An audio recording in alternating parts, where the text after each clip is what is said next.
I hear you speak. It's like I really sense, the educational background, even more like hearing you in this conversation and just an eloquence, in how you communicate. Like, what was your childhood like? What was it like growing up? Like, what are the things that influenced you to become, who you are today? Was just like everything else. You take it one step at a time. Nobody leaps up. Okay. Um, but it was all about connections that I made that I had no idea. Individuals, being places, associations.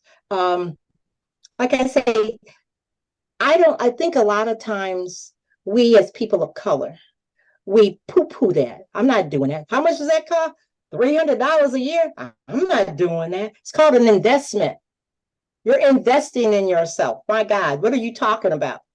Because I can probably tell everybody that has ever joined NAYA, joined NAHU, now NABIP, joined NAFA, become in the American college, the monies that you have invested, I can guarantee you, you have a return on them 3, 4, 5 times what you got. So we need to talk about associations. We also need to talk about associations, and we're talking about stepping up. One of the greatest people that I had ever met was a man named Lang Dixon, an African American male who I met because I was working with a company, General American Life, and was he was one of the first CLUs, chartered life underwriters. And he also was the individual who mentored Lee Bethel, who has every possible, okay, but Yeah. that's Lee. I met them, and he told me that this is about making sure that you're always ready. That means education. Education is what allows us to separate ourselves.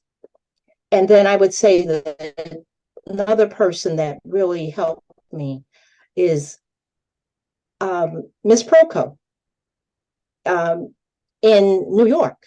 I didn't know this woman. I'm in St. Louis, but I happen to read. So that's something we all need to do. Read. Stop just reading stuff about what Beyonce is doing unless she's your client. Right. So, okay. Figure Right. out how to get her as your How client. to get That's her what as you your need to client. That's do. right. Oh, come on. But I call Miss Proco. And those were the days we didn't have all of the connections, right?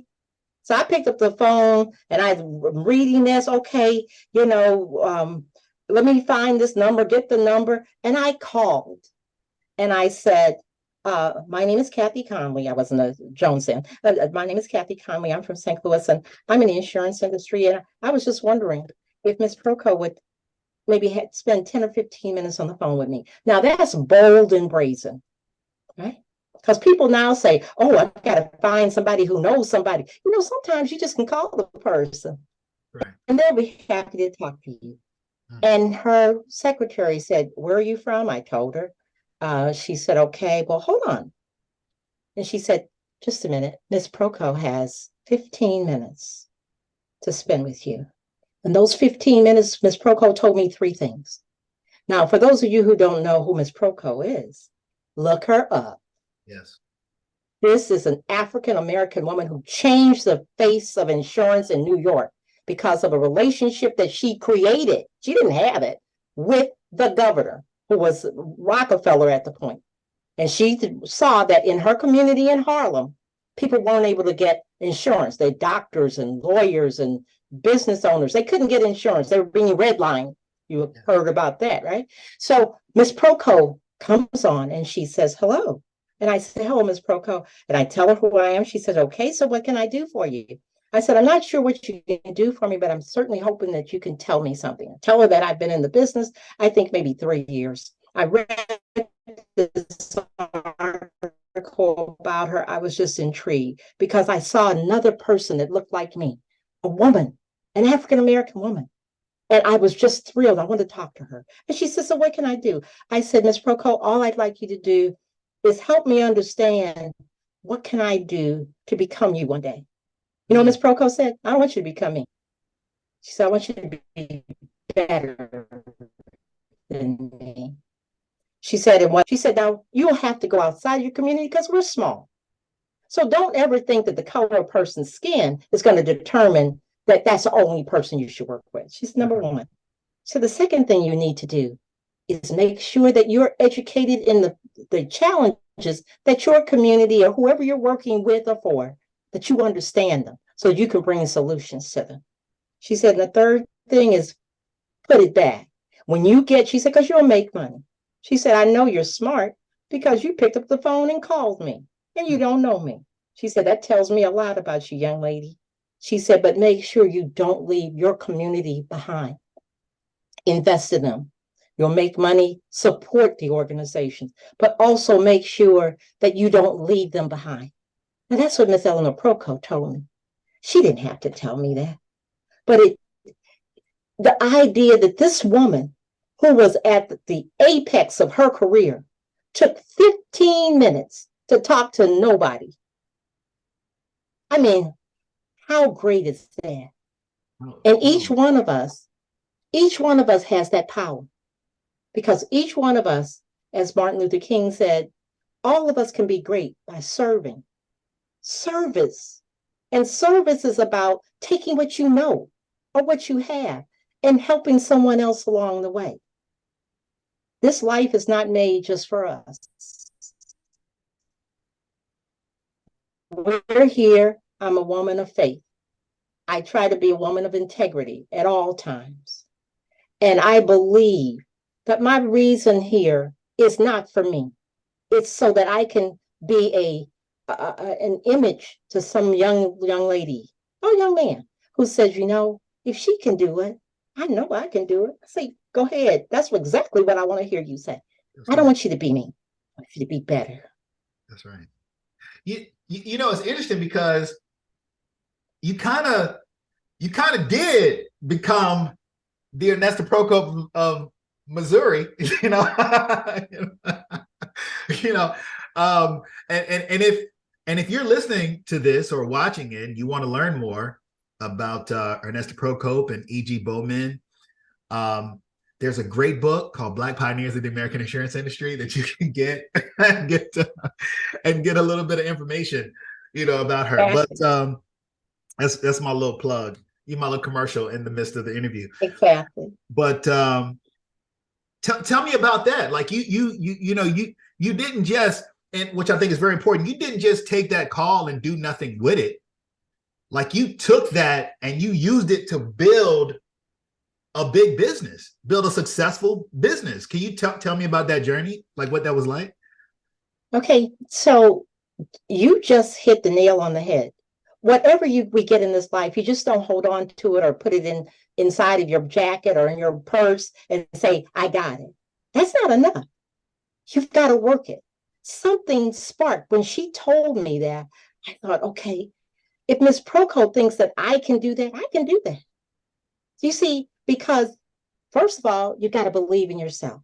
Second of all, you got to be willing to invest the time in you so that you can care for those that you say you care for, not just your family, but also your clients. We have a responsibility not to steal stuff from people. I'm not talking about it, but I keep seeing this financial advisors are taking advantage. They've taken advantage of the confidence. Then what you have to do is when someone gives you their trust and they give you their confidence and they give you their business, in no shape, form, or fashion should you ever let them down, ever. So all I did was I took that information and I studied. I got my designation from the American College. I took the courses, everything, business, taxes, everything that got me my LUTCF. I invested in myself. That's what we have to do. And then as we were going along, I had to always think about what should my next step look like? And I always did things in 3 to 5 years. What do I want to be in 3 to 5 years? And I would change the look of who I am, not just my hair, but change it. Think about where am I going? Right. So, yeah, I started out with in a company where I was selling tax sheltered annuities. And when the annuity, the business and, their portfolio went like into the toilet, am I supposed to just stop and say, oh God, it's over? No, we are in the most diverse industry on the planet. We can do all kinds of things if you get a license. You can find other places to go within that um, huge universe of insurance. So I went from doing tax sheltered annuities and then talking to the gentleman and talked about going into businesses because I wanted that freedom. I had a little boy. I didn't want to be away from him. He playing ball and stuff. I needed to be able to do that. So I made sure that I learned as much as I could about employee benefits.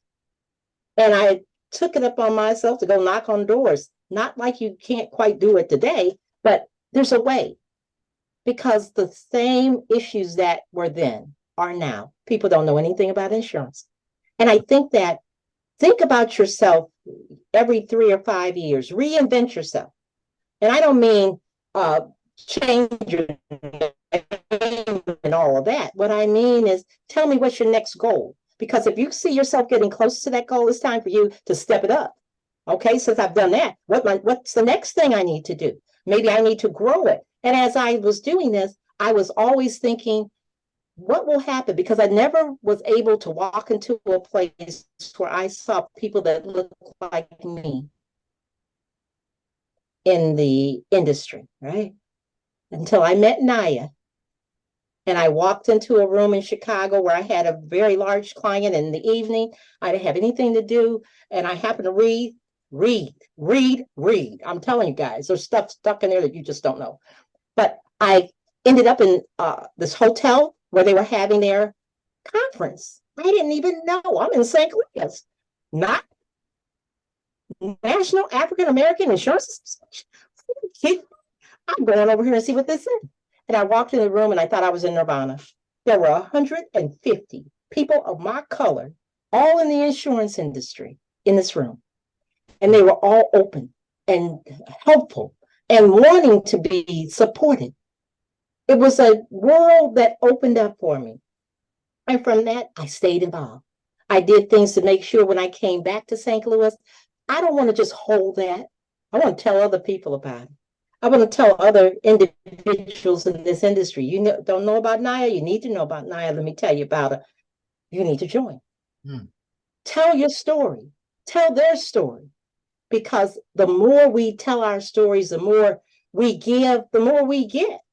And from that particular position, I finally got to a point and I said, I've been hunting and gathering for a long time, beating the bushes and looking for, I always used to tell a young lady that worked with me for 17 years, Joanne, I said, you know what? I'm hunting and gathering, and you're there. I drag them in, and you cut them up, and you skin them, and you put, she was my admin, right?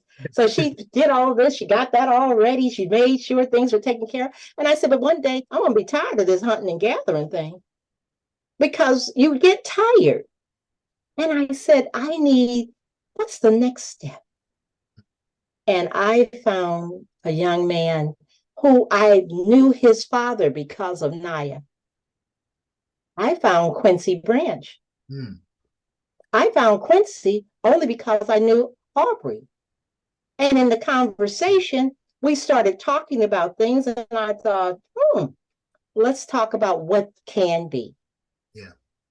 And from there, we did an acquisition and merger. And now the Conley Financial Group, which is owned and controlled by Branch Benefit Consultants out of Las Vegas, Nevada, is the largest African-American owned employee benefit and brokerage organization in the state of Missouri. I can't do that by myself. Let's give a round of applause for that right there, and for It's the all branches about as working well. together. Shout out to Aubrey Branch, Mr. Branch, and Quincy Branch doing some amazing things also. Man. That's phenomenal. That's phenomenal. Can I tell you a real quick story? May I tell you a quick story? Oh, I please. always envision, you got to envision yourself as who you want to be, not who you are. You always see. I've had the blessing to know Jackie Joyner Kerr. This is the woman who holds the record in the long jump and all these different things. Right? She's gone through the Olympics. She got more. I told her one day she stepped on my foot. I said, she said, "Oh, Kathy, I'm so sorry." I said, "No, no." I said, "How many people can say that an Olympic champion stepped on their foot?" I said, "Now, I'm not going to tell them that I wasn't running with you or anything like that.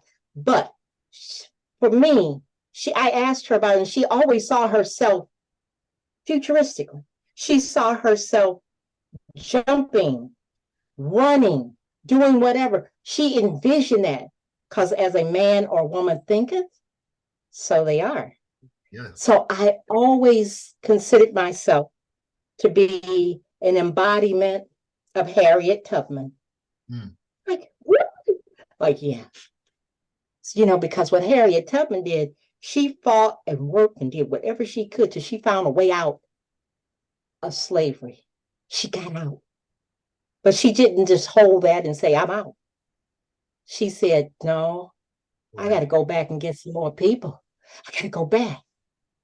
And she went back over and over and over.